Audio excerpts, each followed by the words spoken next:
মান্না বাংলাদেশের চলচ্চিত্র জগতের এক কিংবদন্তি অভিনেতা।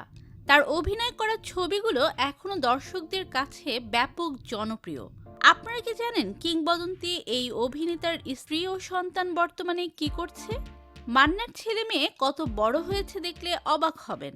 বিস্তারিত জানতে চ্যানেলটি সাবস্ক্রাইব করে ভিডিওটি দেখতে থাকুন।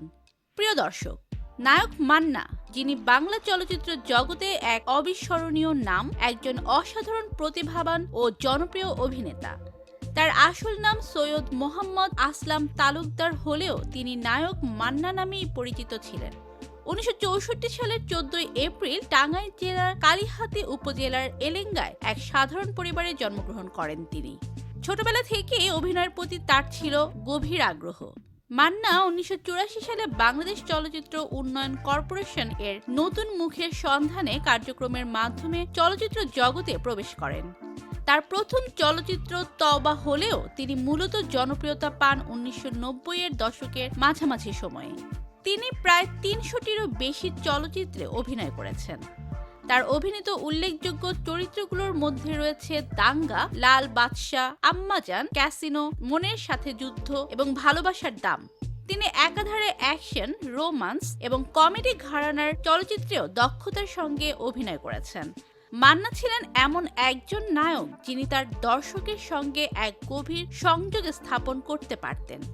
তার পর্দার উপস্থিতি ছিল এতটাই জনপ্রিয় যে তিনি নিজেকে বাংলাদেশের চলচ্চিত্র জগতের কিংবদন্তিতে পরিণত করেছেন।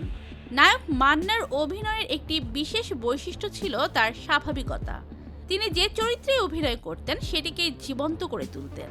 গ্রামের সহজ সরল যুবক থেকে শুরু করে শহরের সাহসী নেতা বা প্রতিশোধ পরায়ণ চরিত্র, প্রতিটি ভূমিকায় তিনি ছিলেন অনবদ্য। তার এই বহুমুখী অভিনয়ের কারণেই দর্শকরা তাকে এত পছন্দ করতেন। তিনি কেবল বিনোদনের জন্য চলচ্চিত্র তৈরি করেননি, অনেক ক্ষেত্রে তার চলচ্চিত্রগুলো সামাজিক বার্তা বহন করেছে।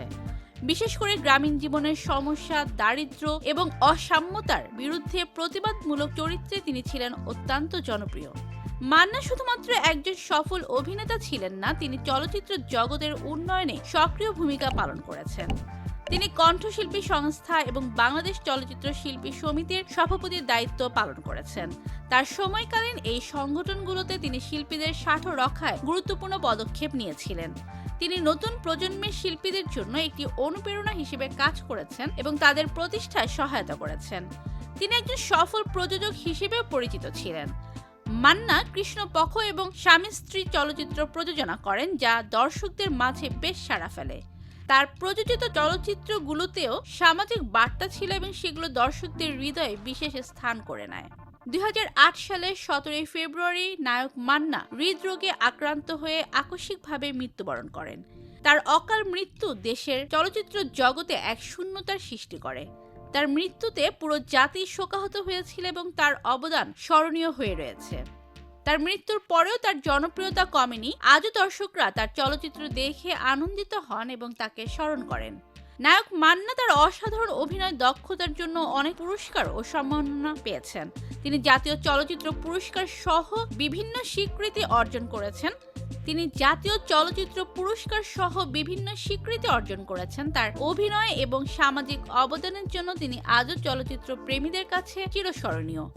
নায়ক মান্নার ব্যক্তিগত জীবন ছিল বেশ সরল ও সাদামাটা। তার স্ত্রী অভিনেত্রী শেলি কাদের তার জীবনের একটি গুরুত্বপূর্ণ অংশ ছিলেন।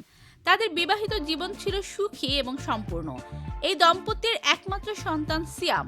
মান্না তার পরিবারকে অত্যন্ত ভালোবাসতেন এবং তার পেশাগত ব্যস্ততার মাঝেও পরিবারকে সময় দিতেন। তিনি সবসময় পরিবারের সুরক্ষা এবং তাদের মঙ্গল কামনায় মনোযোগী ছিলেন। তার পরিবার ছিল তার জীবনের মূল শক্তি। তার ছেলে সিয়াম এখন বড় হয়েছে। দর্শকরা তার ছেলেকে সিনেমায় পর্দায় দেখার আগ্রহ প্রকাশ করেছে। তো প্রিয় দর্শক, মান্নার ছবিগুলো কারা কারা দেখেছেন কমেন্ট করে জানিয়ে দিন এবং নতুন নতুন ভিডিও পেতে চ্যানেলটি সাবস্ক্রাইব করুন। ধন্যবাদ।